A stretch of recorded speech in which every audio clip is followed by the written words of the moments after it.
Hi everyone, my name is Shelley Quarmby and I am a music leader with Hidden Voices. In this activity I'm going to show you some breathing techniques and exercises that form the good basis of breathing for singing. But you can actually do these at any time of the day. You don't have to be singing afterwards, and actually it's quite nice to do them alone because you can then let the breath and the exercises become second nature so that when you go to sing it's more natural. It's always really important to warm up the body before we start breathing exercises or singing because we often hold a lot of tension in our bodies without even realising it. And this can make the exercises actually more difficult to do. So I'm going to show you some exercises that I normally go through, and I normally do them really slowly. So you can pause this video and I do them at least 5 times each. So I'm going to whiz through them and then you can stop and do them on your own, ready for the breathing exercises afterwards. So the first one is just your head, turning to the side, back to the centre and back again. And like I say, 5 times each way. When you get to the final time on one shoulder, drop your chin to the chest and just circle it round. And again, you can go back again and keep circling for at least 5 times. Then we're on to the shoulders, just to circle them round 5 times. Shrug them up to your ears and drop them. You can have a breath in and drop them. You can also extend it out into your arms by windmilling your arms if you want to. 5 times one way, 5 times the other way. So remember to stop the video. The next thing I want you to do is just to circle your pelvis a little bit. So it's a nice circle, it just gets the waist nice and warmed up, and it bridges that gap between the lower half of your body and your ribs. So the muscles that hold that part to the lower part get really warmed up. And again, 5 times. When we are doing breathing or singing exercises, it's really good idea to have your knees nice and soft. So soft means slightly bent. Finally, you can circle your wrists and your ankles in the same way, either sitting down or holding on to something. And then just shake about a little bit. Shake all the tension out of your body. We've got lots of exercises that we could do for the jaw and the face, but we're just focusing on warming up the breathing mechanisms. So give your belly a good rub, give your ribs a nice rub. You can even do other things yourself, like lift up to the side and stretch over, giving the intercostal muscles a nice little stretch out if you want. And find what feels good for you and do anything else that you feel like you need to right now. So the first thing in breathing is just really to observe your breath. And there are 3 stages to this exercise. You can start by lying down. Obviously you won't see me if I lie down here, so I'm going to do it standing. The second stage would be to sit in a chair with a nice straight back. Just a note about posture. Like we said, we want the ankles soft, the knees nice and soft, not really bent, just not locking your knees. Where you find your natural gap in your back, where it bends slightly, some of us may have more of a curve than others. So lying on the floor, don't try and push your pelvis into the ground too much.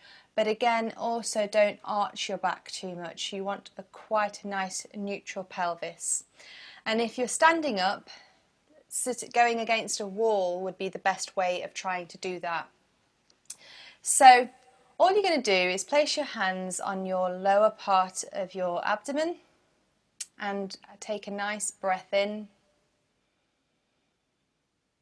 and breathe out.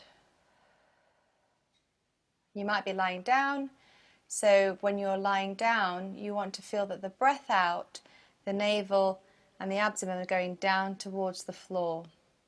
If you're sitting in a chair, the navel's going back towards the back of the chair as you breathe out. So breathing in and breathing out. And just observe each time to see if you can get your breath what we call lower. And that means that you're not going to raise your chest up too much when you're breathing in. You're just going to see if you can draw the breath down to where your hands are. When you've done that a few times, what I want you to do is just do a little psh kind of sound, but quite a burst. So the next breath in, take a breath in, psh, and once more, psh.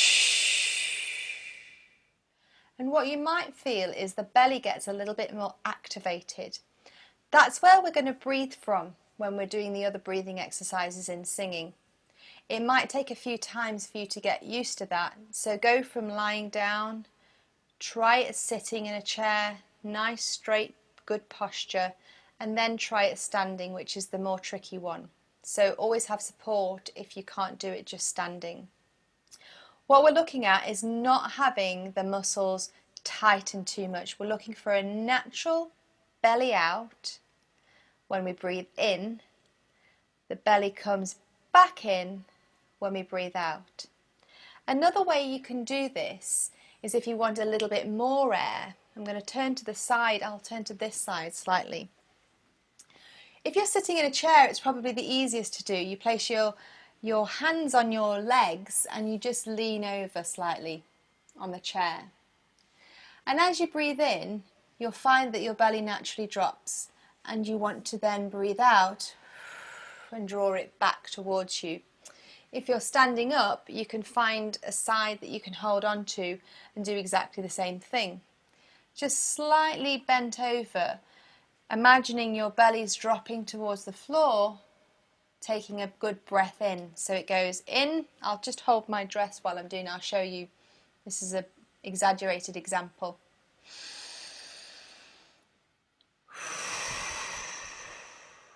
Because you can't see it that well. Try that a few times. It takes the weight off a little bit. And let's try the next exercise. So our breathing patterns change depending on what we're doing, whether we're speaking, singing, shouting, or whispering even. And usually we regulate that breath naturally. But when it comes to singing, we might need to practice flexibility in breathing. So this next exercise helps with that. It's counting when breathing. But I'm going to challenge it by giving you some different sounds to do when you're breathing out. So if we've got that nice low breath feeling without the chest rising when we're breathing in, so we don't want a big lifting of the chest when we breathe in, because it doesn't really help that much. I want you to breathe out for a count of 4 whilst placing your hands here. Now you might still be lying down or sitting in a chair or standing if it feels comfortable. I want you to do a hiss sound for the count of 4. So an S. S, s, s, s. So 4 short hisses. That's called an unvoiced exercise. If we change the S into a Z, a Z, Z, Z, Z, that letter becomes voiced. We can then do it again with a different sound, a sh sound.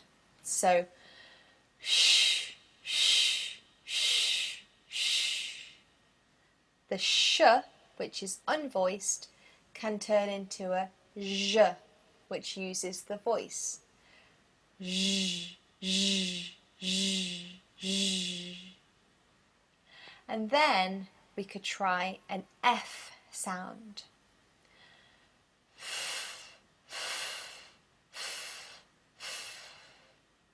And notice the difference between all these different sounds and how they create more or less breath, and how you're regulating it naturally by just challenging yourself by doing 4.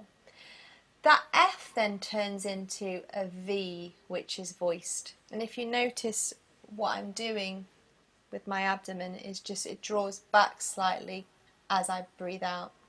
So V, And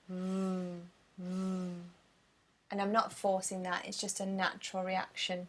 And if that's not happening with you, it will happen eventually over time.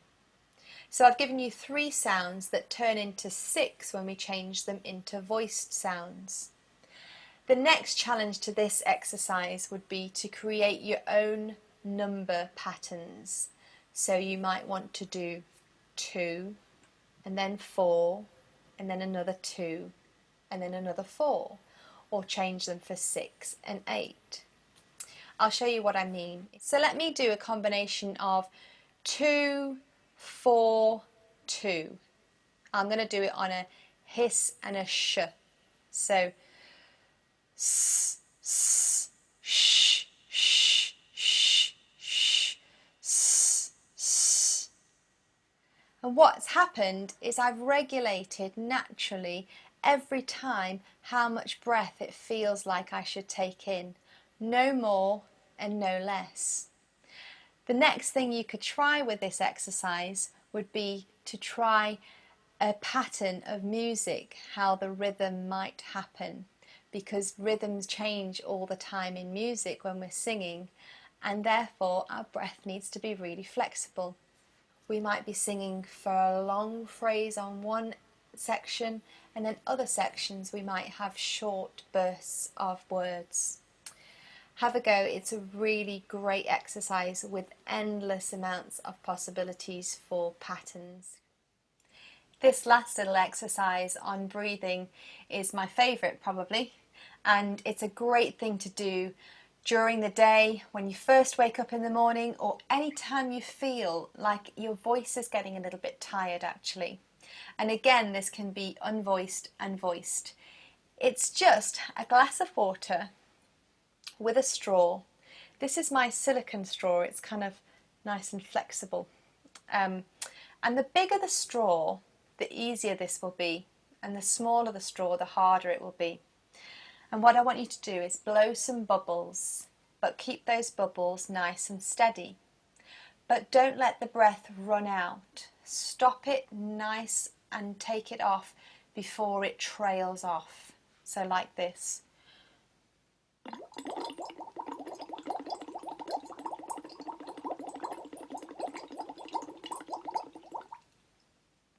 So see how there was a nice clean stop at the end there. It didn't go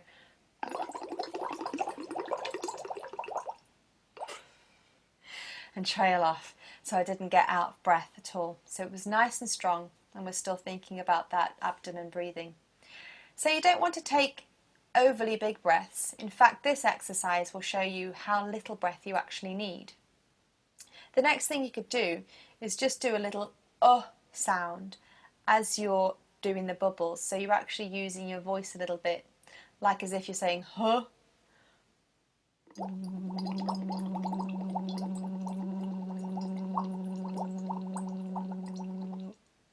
And notice how the resistance changes the bubbles again. What you can then do is actually take the straw out and do exactly the same thing. So you just feel how there's no resistance when you've got nothing on the end of the straw. And then use your finger to create the resistance, or do your voiced sounds.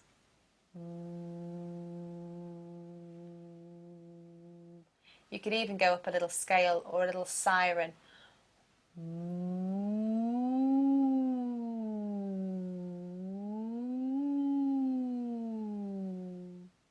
And it's really safe for your voice because you can't actually push it too much. It's a really great way of regulating and getting those breathing muscles going. So I hope you've enjoyed the breathing section, and I look forward to meeting you in some of the other activities in this toolkit.